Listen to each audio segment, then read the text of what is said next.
नमस्ते भारत। मैं सबसे पहले अपने उन दर्शकों को दिल से धन्यवाद देना चाहती हूं जो लगातार अपने कमेंट्स के माध्यम से मुझे मेरे स्वास्थ्य का ध्यान रखने के लिए बोल रहे हैं, क्योंकि मैं कोविड के समय पर ट्रैवलिंग कर रही हूं। तो मैं आप लोगों को ये आश्वस्त करना चाहती हूं कि मैं ऐसा कर रही हूं। आप सबका बहुत बहुत धन्यवाद। और अब विषय दोबारा से जिस पर मैं बात कर रही हूं वो है महाराष्ट्र की सरकार और मुंबई में हो रहे लगातार एक के बाद एक तमाशे। जब सत्ता की गलियारों से और सत्ता आसीन नेताओं से ये संदेश आने लगे कि वो लोग अपने आप को राजा और जनता को रंक समझने लगे हैं, जनता को अपने पैर की धूल समझने लगे हैं, सत्ता उनके दिमाग पर चढ़ गई है, वो सत्ता आसीन होकर के इतने मदहोश हो गए कि उनको अपनी जो बेसिक रिस्पॉन्सिबिलिटी थी, जो जिम्मेदारी थी, जिसके लिए जनता ने उनको सत्ता आसीन कराया था, वो भूल गए हैं। तो उनको उनकी जिम्मेदारियों का एहसास दिलाना, उनको उनकी गलतियों का एहसास दिलाना, उनकी गलतियों को एक्सपोज करना, उनके बारे में बाहर आकर के एक एक चीज बोलना जनता की जिम्मेदारी बन जाती है, क्योंकि जनता ही इनको राजा बनाती है। और जब उसी जनता को ये धता बताते हैं तो जनता को ही सच बोलना पड़ता है। ये हमारी नैतिक जिम्मेदारी है। अब इसीलिए मैं लगातार इस विषय पर बात कर रही हूं। मुंबई के अंदर महाराष्ट्र की सरकार के द्वारा जो तमाशा देखने को मिल रहा है वो बहुत ही वेदनाजनक है, सिर्फ शर्मनाक नहीं है। मैं कुछ प्रश्न करना चाहती हूं और सबसे पहले प्रश्न जो है वो परमवीर सिंह से रिलेटेड है। परमवीर सिंह जिनको अब हटा दिया गया है सीपी के पद से, उनसे सबसे पहले ये प्रश्न पूछा जाना चाहिए, उनके खिलाफ इस विषय पर भी कार्यवाही होनी चाहिए कि एक ऐसा कॉप जिसको 2004 में सस्पेंड कर दिया गया था हाईकोर्ट के द्वारा एक कस्टोडियल डेथ के चलते, जिस पर हाईकोर्ट में केस चल रहा है, जिसके ऊपर चार्जशीट दायर है, उसको उन्होंने किसके कहने पर और किस कानून के तहत दोबारा से मुंबई पुलिस के क्राइम ब्रांच के अंदर रातों रात बहाल किया, उसकी बहाली किस कानून के तहत और किसके कहने पर उन्होंने करी, ये देश जानना चाहता है। वर्दी पहना हुआ एक सीपी, कानून को पूरी तरीके से समझने वाला एक व्यक्ति, एक जिम्मेदार पद पर बैठा हुआ व्यक्ति इतना इलीगल और गैर जिम्मेदाराना काम कैसे कर सकता है, ये बात आपको और हमको उसी व्यक्ति को बतानी चाहिए।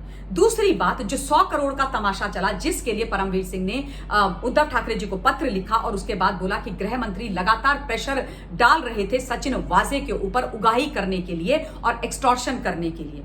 क्यों नहीं परमवीर सिंह ने बाहर आकर के उसी वक्त जिस वक्त ये कहानी शुरू हुई थी और एचएम ने ये तमाम प्रेशर डालने शुरू करे थे उनके महकमे पर, क्यों नहीं बाहर आकर के एक प्रेस कॉन्फ्रेंस करके इसका खुलासा किया?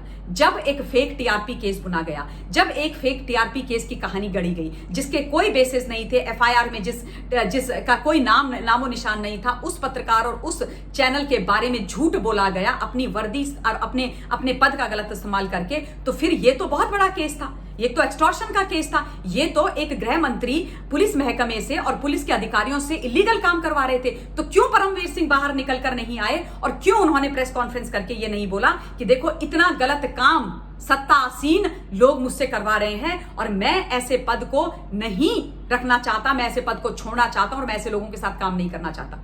क्यों नहीं करी प्रेस कॉन्फ्रेंस? तब नहीं करी तो अब क्यों नहीं करी?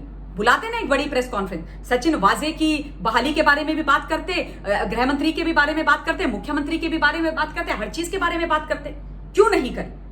तो क्या ये प्रश्न उनसे नहीं पूछे जाने चाहिए? क्या परमवीर सिंह कटघरे में नहीं खड़े हैं? पूरी तरीके से खड़े हैं। और इतनी सारी गलत इलीगल चीजें एक सीपी की नाक के नीचे होती रही, तो फिर वहां की सरकार ने उनको सस्पेंड क्यों नहीं किया? उनका सस्पेंशन क्यों नहीं हुआ? अभी क्यों नहीं हो रहा? मात्र केवल उनको वहां से हटा देने से, सीपी के पद से, अब इतिश्री हो गई, जय श्री राम हो गया। और सचिन वाजे की आप कहानी देखिए, जिस तरीके की सच्चाइयां निकल करके वहां पर आ रही है, मुझे आश्चर्य हो रहा है। क्या मुख्यमंत्री, गृह मंत्री और सीपी को नहीं पता था कि सचिन वाजे 5 स्टार होटल नरीमन पॉइंट के एक 5 स्टार होटल ट्राइडेंट के अंदर एक फेक आईडी प्रूफ बना करके चेक इन कर रहा है और उसके बाद मल्टीपल मीटिंग्स होल्ड कर रहा है? क्या जरूरत पड़ गई थी एक एपीआई जो सीआईयू का हेड है उसको 5 स्टार होटल में फेक आईडी प्रूफ लेकर के जाकर के चेक इन करने की? इनका काम होना चाहिए उन लोगों को पकड़ने का जो फेक आईडी प्रूफ बना करके इधर उधर घूमते हैं और गुनाहों को अंजाम देते हैं। ये तो खुद गुनाहगार बने हुए हैं। सैया ही कोतवाली, जो कोतवाल है वही चोरी चकारी पर उतर आए हैं। इससे ज्यादा दुख की तो कोई बात हो नहीं सकती और ना ही शर्म की कोई बात हो सकती।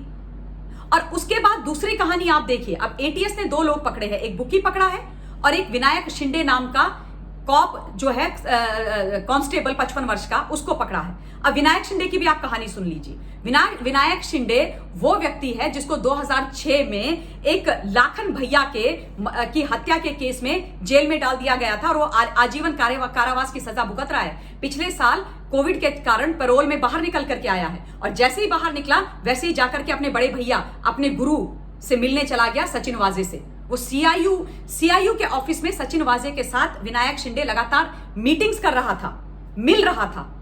मतलब एक क्रिमिनल दूसरे क्रिमिनल से मिल रहा था, दोनों खाकी वर्दी वाले जिनको पहले ही भगा दिया गया था पुलिस महकमे से। एक पर एक हत्या का आरोप, दूसरे पर कस्टोडियल डेथ का आरोप, दोनों पर डेथ का आरोप। एक आजीवन कारावास की सजा भुगत रहा है, दूसरे का सस्पेंशन है, चार्जशीटेड है। और दोनों के दोनों एक साथ मिलते हैं और उसके बाद एक और गुनाह को अंजाम देते हैं, एक और हत्या की साजिश रचते हैं, एक और हत्या के पीछे इनके नाम आ रहे हैं। और ये तमाम चीजें होती रही वहां की सरकार के नाक के नीचे, और अब सारे के सारे अपने हाथ खड़े करने को तैयार हो गए। हमें नहीं पता, कैसे नहीं पता मुख्यमंत्री को, कैसे नहीं पता गृह मंत्री को, कैसे नहीं पता था सीपी को। और अगर ये सारी चीजें नहीं पता चल रही थी कि महकमे के अंदर इतनी बड़ी, एक से बड़ी एक क्रिमिनल एक्टिविटीज हो रही हैं, तो क्या कर रहे थे सारे लोग? सो रहे थे क्या कर रहे थे? इसे दायित्व निभाना कहते हैं, इसे जिम्मेदारी निभाना कहते हैं। और अगर इनको पता नहीं था तो हिंदुस्तान, क्या इन लोगों को सत्ता में रहने का हक है? क्या इन लोगों को रिजाइन करके बाहर नहीं चले जाना चाहिए? क्या इनके इस्तीफों की मांग नहीं की जानी चाहिए? क्या परमवीर सिंह के सस्पेंशन की मांग नहीं की जानी चाहिए? क्या यह मंजर देखने को मिलेगा अब इस देश के अंदर, एक प्रदेश की सरकार का? इनको यह नहीं पता चलता कि इनके यहां क्रिमिनल्स कौन है, क्राइम कौन कर रहा है। कोविड इनसे संभाला नहीं जाता, कोविड के केसेस हो रहे हैं, कोविड में लोगों की त्राहिमाम हो रखी है, कोविड के समय पर ये लोगों का ध्यान नहीं रख पाए, लोगों को खाने पीने के लिए नहीं दे पाए। तो ये कर क्या रहे हैं वहां पर बैठ करके? उगाही कर रहे हैं, एक्सटॉर्शन कर रहे हैं, पैसे बना रहे हैं, लोगों को पिटवा रहे हैं, मासूम लोगों को जेल में ठुसवा रहे हैं, लोगों को डरा रहे हैं, धमका रहे हैं। अभी संज्ञान में आया है कि एक महिला जो एमपी हैं, उन्होंने जब ये विषय उठाए पार्लियामेंट में, तो उसके बाद उनको धमकी दी जा रही है। उनके खिलाफ एक से एक खतरनाक उनको धमकियां दे रहे हैं, एसिड फिकवा देंगे, ये कर देंगे, वो कर देंगे। गुंडागर्दी देख रहे हो आप, शिवसेना की तमाशे देख रहे हो। उनके खिलाफ कोई कार्यवाही नहीं की जाती। इसलिए मैं कहती हूं हिंदुस्तान की ये तमाम बातें करनी बहुत ज्यादा आवश्यक है, एक एक की कलई खोलनी बहुत ज्यादा आवश्यक है। इन लोगों को जो सत्ता में मदहोश हो गए हैं, जो सफेद कुर्ते पैजामे पहन करके गलत कार्य कर रहे हैं, इनको एक्सपोज करना बहुत ज्यादा जरूरी है। और सबके इस्तीफे होने चाहिए, सस्पेंशन होने चाहिए, और खाकी और खादी का ये मंजर देखने को नहीं मिलना चाहिए। और जब मैं ये बोलती हूं, उसका मतलब ये नहीं होता है कि पूरा मुंबई का पुलिस महकमा खराब है। जी नहीं, ऐसा नहीं है। वो लोग जो गलत हैं, सिर्फ उन पर उंगली उठाई जाएगी। वरना मैं ये पूरी जिम्मेदारी के साथ आज भी बोलती हूं कि मुंबई पुलिस के अंदर आज भी बहुत बढ़िया, उम्दा, ईमानदार, कर्मठ पुलिसकर्मी और पुलिस ऑफिसर हैं। अभी मैं अपनी वाणी को विराम देना चाहती हूँ और आप सब लोगों से ये निवेदन करना चाहती हूँ कि कमेंट के माध्यम से आप सब लोग अपने पॉइंट ऑफ व्यू मुझे भी जरूर बताइएगा और इस विषय पर लगातार बात करिएगा। महाराष्ट्र के अंदर हो रहे इस खतरनाक राजनीतिक खेल को एक्सपोज करना, खत्म करना, और जो गुनहगार हैं उनको सजा दिलवाना, और जो मासूम हैं उनको बचाना और उनको निर्दोष साबित करवाना आपकी मेरी जिम्मेदारी है। अब मैं अपनी वाणी को विराम देती हूँ। बहुत बहुत धन्यवाद। जय हिंद। Stay blessed.